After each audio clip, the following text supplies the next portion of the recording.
How's everyone doing? Today I have a Blu-ray and DVD collection update with 11 pickups, and if you've seen these movies or TV shows, definitely let me know what you think of them, and let me know which one of these is your favorite as well. Leave me those comments down below. And first up, I haven't seen any of these, so let me know which one I should watch first too.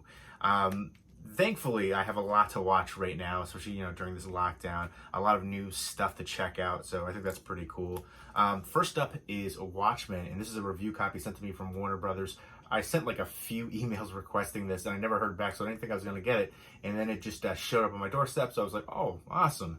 But I've heard mixed things about this. I heard this is very political. I love the comics growing up as a kid. And I liked the movie a lot too. And on the back it actually says graphic novel. You're trying to class it up a bit. It was comic books. Then they turned it into the graphic novel. But again, I do like some of the people involved with this. Some of the actors and the producers as well. You've got Don Johnson, Jeremy Irons, Tim Blake Nelson, Regina King, I think is the lead right there. And on the front, I believe. I like her a lot as an actress. Basically, this is set in an alternate history where mass vigilantes are treated as outlaws, and there's a female detective who the police force officers have to conceal their identity to hide themselves from terrorists, which, given this crazy climate right now, maybe that's not too far off. But she's investigating a murder, and it kind of leads her on a far-reaching conspiracy that threatens the future of the world. So I'm excited to check it out to see what they do with these characters. If there's going to be all the same characters in here, or if it's just going to be like one or two, or if they're just kind of utilizing the namesake, the notoriety to kind of propel this story. I'm not sure, but I'm looking forward to checking it out just because it is in the Watchmen universe. Again, I love the comic books growing up. I love the movie. Let me know who your favorite character from the Watchmen is. I don't know if they're going to have the same characters in here or not, so I'm going to check this one out probably. This might be the first one I check out of all of these. But yeah, I'm excited for it, again, because I'm a fan of the Watchmen comics and movie. And I'm hoping that the same characters are in here. And it's not too over the top and too heavy-handed with the politics. I've heard some stuff, but I'm trying to go in there with as blind as possible and kind of take it for a fresh take. And I purposely tried to avoid a lot of the reviews, but I've heard a lot of stuff about it. Next up is His Dark Materials, which came from Warner Brothers as well, although I did not request this one, so it just showed up. I'm going to give it a chance, though. This is the same kind of realm as Golden Compass as part of the whole story. I think there's 3 of them, and this is about a young girl who was left as a baby at college, and now she's trying to find her missing friend, and she uncovers a plot involving stolen children. And so it sounds like a dangerous mission and a lot of fantasy and adventure going on. So looking forward to checking it out. And James McAvoy's in here, who I think is an excellent actor. He was there's a movie called Filth that he was in. I believe it was an Irvin Welsh adaptation. But I love his performance in that one. I never heard anybody talk about that one. It's crazy, it's over the top, drug fueled, but a tremendous performance from him. I think he's done a lot of great performances. But you also have Lin-Manuel Miranda, a bunch of other recognizable people in here. So I haven't heard too much about this one. I'm looking forward to checking this one out. It's been a long time since I've been in that realm, that YA realm, Golden Compass and stuff like that. Kind of makes me want to revisit the Golden Compass movie. And it's especially some of the old the stuff that I read as a kid, a lot of Lion, Witch in the Wardrobe. And I was thinking about too. I've been thinking about this a lot recently. How come they don't make a film adaptation of the Hardy Boys? I was some of the first ones I was really into as a young kid. I just, as many of those Hardy Boys books as I could get my hands on, I was reading. I love the mystery adventure ones. When I was younger, I had a voracious appetite for books. I was constantly reading different, mystery, especially, the Hardy Boys, like I said. So that was right up my alley. And I got into, different other, horror and more science fiction and stuff like that. And I always liked history too. But I think there is a low budget independent Hardy Boys movie, but there should be a big studio adaptation of some of the Hardy Boys mysteries. So I'm really surprised that there hasn't been. I know there's been some Nancy Drew adaptation. I think there might have been a TV show or something way back in the day too.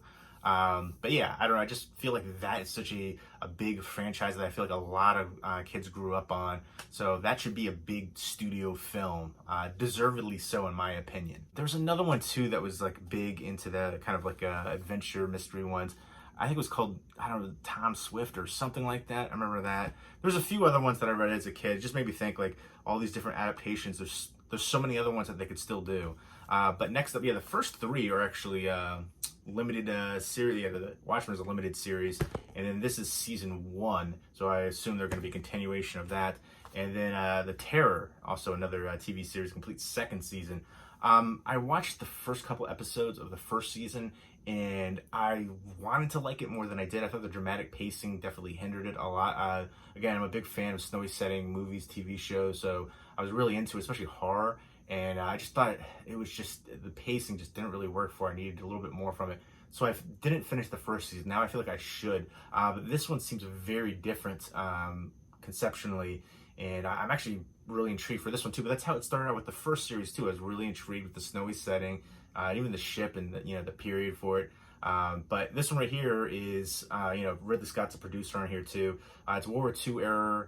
And it's Japanese Americans are in internment camps. This is set in California's Terminal Island, and they're menaced by Bakemono, which is, I guess, a folkloric specter, and they're kind of forced imprisonment, and after the attack on Pearl Harbor, and I don't think they say internment camp on the back here, but that's the terminology, I believe.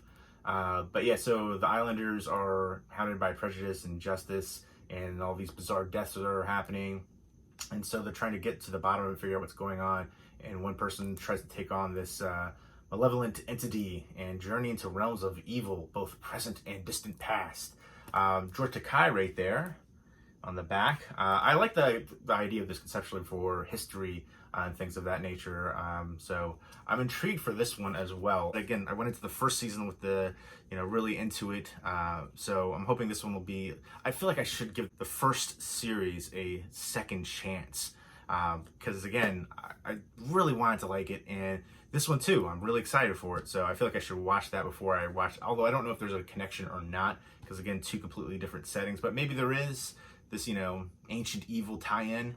But next up is I Am Vengeance Retaliation. This is the sequel.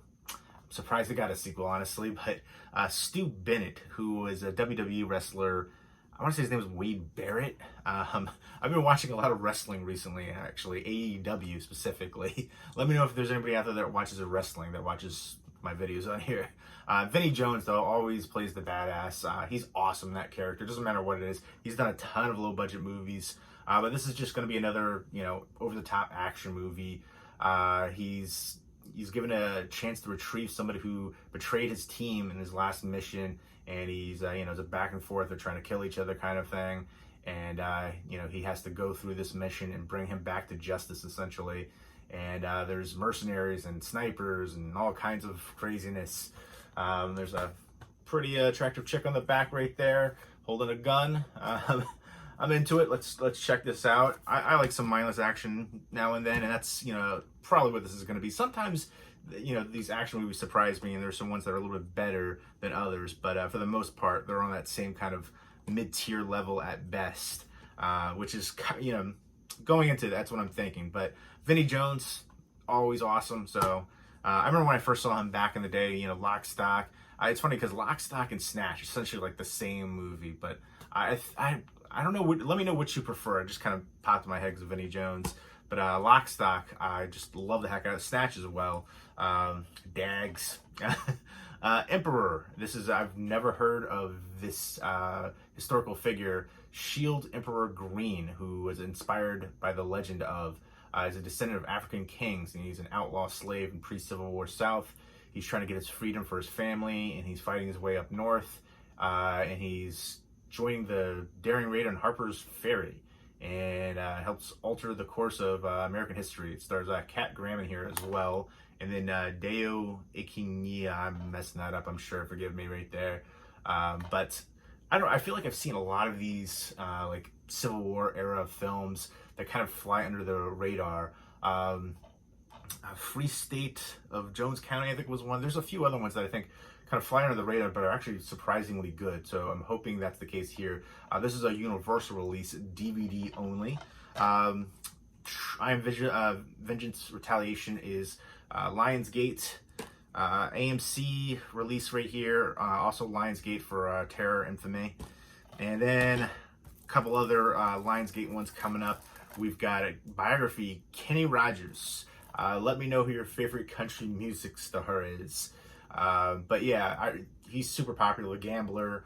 So this is just, talking about his life from a child to his rise to fame, and then the First Edition band, and again, the Gambler, they talk about that, and there's interviews with Dolly Parton, Lionel Richie, Little Big Town, Lady Antebellum, Reba McEntire, Chris Stapleton, who's my favorite country music star. I was never a big country music fan up until I kind of found Chris Stapleton, and I actually did a Chris Stapleton album review. It's the only album review I've ever done. I was actually paid for that, FYI, but I knew going in I was gonna like it, so I kind of that's why I went with that. That's the only video I've ever been paid for. Just a little tidbit of information there. You have to search my channel for that one. It wasn't necessarily a great review, but as far as me doing it was the only album review I've ever done. So a little rough around the edges, and just kind of didn't want to give too much information away about the songs. You don't want to give too much away. Same thing with the movie review. I had somebody ask me, how come you don't tell everything that happened in the endings? Like, you never want to do that for a movie review, or otherwise if it's gonna be like a spoiler review. But I try not to do those. Because that's like the biggest spoiler. You don't want to give away the ending. But I had people ask me that, and I was like, you didn't talk about the ending. What happened? You didn't give direct detail. I was like, you don't want to do that. It's something you should never do. But I digress. Chris Stapleton, big fan. But yeah, so it also goes with shows footage from his star-studded farewell concert in Nashville in 2017. So this is an A&E biography one. They've done a ton of these, so I'm actually looking forward to checking this out. I think it'd be pretty interesting. I'd like to hear about his life, maybe things I didn't know about him. Anyway, I've only heard different pop culture references. I'm not a huge fan, but I feel like he's very well known, super popular. Only 86 minutes here. Next up is from the History Channel on Lionsgate is Washington, and this is from executive producer Doris Kearns Goodwin, and it's basically all about George Washington, the new nation, him coming to power, him kind of retiring from that, being pulled back into it. But yeah, there's people talking about commentary with President Bill Clinton, Colin Powell, a bunch of different people, historians. So I think this looks amazing from the scenes that I've seen, the clips, and just the shots right here. Let me know who your favorite president or founding father is. I think that's kind of interesting. I was always really into history too. And this is narrated by Jeff Daniels, so I think that's pretty cool.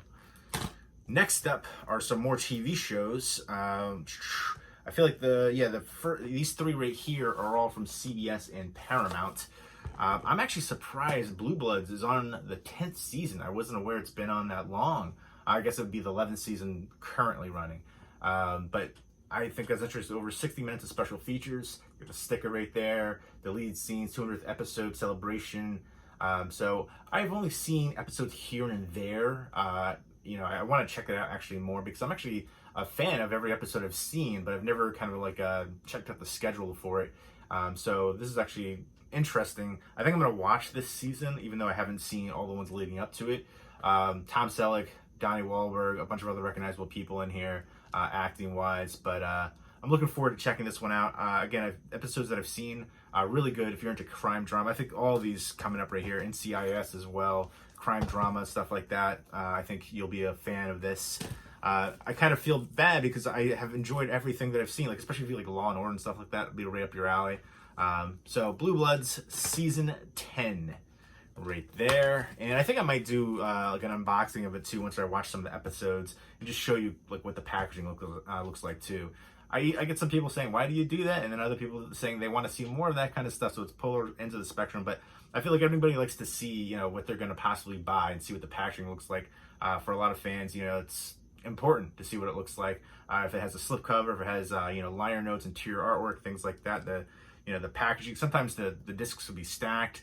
People don't like that. I can understand that. So there's a lot that goes into it. So an unboxing like that, there's there's worth right there of it for that. But next up is there's value. NCIS right here in New Orleans.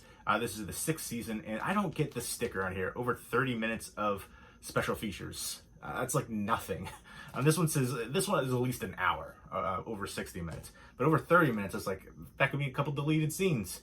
So this is 2 special features: 6 of 1 and the demise of Christopher LaSalle. I've only seen a couple episodes of this one. I thought it was good. I do like Scott Bakula a lot, so it's just him leading the troops. There's a bunch of other recognizable people in here too. I know she's been in a Pounder, I think her name is. It's probably not going to tell me on the back, but I think that's her name, her last name. But yeah, I'll be checking that out, season 6, and then season 11. I didn't know this was on for so long too. I guess again, this is the previous season, so it's gonna be 12 seasons for this. Exclusive deleted scenes and featurettes. I guess it didn't even make 30 minutes, because if it made it 30 minutes, they'd probably put a sticker on it, letting you know. But this one seems like it has more. Mother, the 250th episode, on set, offset. Season 11, an evolution, deleted extended scenes. Seems to me they'd have a lot more. Of course, you got LL Cool J and Chris O'Donnell as the 2 leads right here, but there's a bunch of other recognizable people too. Both of those actors have been in a bunch of stuff. But yeah, to me, this is another one that I thought was really. This is actually, I don't know. I think I might like this a little bit more than Blue Bloods. I don't know. I feel like it's a little bit flashier. This is a little bit kind of like grittier to me, I think, from the episodes I've seen. But yeah, NCIS Los Angeles. Let me know your favorite modern or current crime drama shows on. There's a bunch to choose from, and there was a bunch that used to be on too. I was actually really surprised when the first Law and Order, CSI, all those ones kind of started falling, getting, not necessarily canceled, but they just stopped doing it. And they've been on for so long, it's understandable. But SVU still on, and then NCIS Los Angeles.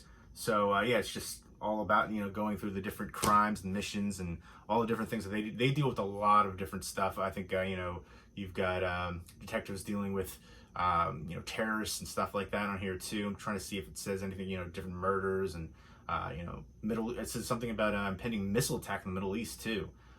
So that is interesting. So they're going far and wide. Next, this is actually really surprising. This is the final season of Orange is the New Black, the final season, season 7. And all of the previous seasons from Lionsgate have a Blu-ray release. So I think that is super crappy. I hate when studios do that, where they'll have like a bunch of seasons that are Blu-ray and then a couple that are DVD only, and then back to Blu-ray or DVD, your choices. Like, it needs to be all of one, especially for Blu-ray. If you release the previous 6 seasons on Blu-ray and then you release the final season on just DVD, that's terrible for fans of that collectors that have Blu-rays. I think there's a lot of people out there who are kind of like Blu-ray snob, Blu-ray elitists who will only buy Blu-rays, which to me, I don't understand that, because ultimately it comes down to the love of the movie or TV show. If a release only has a DVD release, then I'm going to pick it up if I like the movie or TV show. I'm not going to just leave it on the shelf and not purchase it just because it's not on Blu-ray. I think that's stupid. But to me, I also think it's stupid when studios release all those other seasons on Blu-ray and then choose not to do it for their, a season or here, season or 2 there, where it's DVD only. I don't understand that at all. Especially, I feel like, they show that there's a market for it. They're continually to sell, well with the Blu-rays, and then they just decided not to do it. Maybe the past season didn't do as well market-wise on the Blu-ray season 6. But I feel like certain shows, for a few seasons, they're really popular, and then they kind of die out, fizzle out a little bit. So maybe season 6, it just wasn't as popular as a TV show, more so than just the release of the Blu-ray. But I haven't seen the past, I've only checked out a little bit of the show, and it's funny, I have all of the seasons. I was like, you know what, I liked it. I liked the first little bit that I've seen. I was like, I'm going to get them all, and I kind of got in over my head. Every time it would come out, I'd pick up the new Blu-ray for it. And now I'm really disappointed because I have all of the seasons on Blu-ray except for this one. It's going to kill my OCD where I see all of them right next to each other, and you can see the difference right there. And this is a movie that I'm going to talk about in another update. Just pull it off for the Blu-ray to show you. But yeah, you can see the difference on the shelf. That's gonna annoy the heck out of me. So I don't know why companies or studios do that. I think ultimately it comes down to money, but I feel like it can't be that much of a differential. It just can't be. But So this is the final season. Looking forward to checking out. I'm going to binge that whole show. I've liked a little bit that I've seen so far. I've heard great things about it, although I did hear some negative things about the last season right here. But I feel like it's hard to do a great last season. Very few shows had great last seasons. In fact, let me know your favorite finale episode and finale season for a TV show. I think Sons of Anarchy and The Shield were two really good season or series finales. Yeah, like let me know your favorite like last episode for a TV show and last season. I feel like both of those seasons were really good too. How I Met Your Mother is like one of my all-time favorite TV shows, but that whole season was terrible. And then the final episode was just a slap in the face to fans, just horrendous. But I digress. These are the 11 pickups. If you've seen any of them, definitely let me know what you think of them. And let me know which one of these is your favorite and which I should watch first. I'm leaning towards The Watchmen just because, again, I'm a big fan of that franchise and the characters. And I'm hoping there's going to be more. I feel like I'm worried if there's not going to be all the characters. I just see her. And then on the back, I just see some guys in masks right there. So I don't know what they're going to do with it. I guess they're trying something new and fresh here. I hope it works. Terror Infamy. I really want to check out the first season again, give it another chance. Yeah, there's a lot of TV shows here. Let me know what is your favorite TV show on currently. I really only watch Yellowstone on right now. It's the only show that I like go out of my way to watch. So and then AEW too, which I guess they're switching to Saturdays, I think now. So I'm kind of, and I don't know. I feel like don't switch up the schedule like that on me. I don't know, but let me know. Do you guys watch wrestling? If you do, let me know who your favorite wrestler is currently. Leave me those comments down below. And then once I watch these, I'll be talking about them more in depth as well. So look forward to that coming up soon. And I hope everybody's doing well. Take care.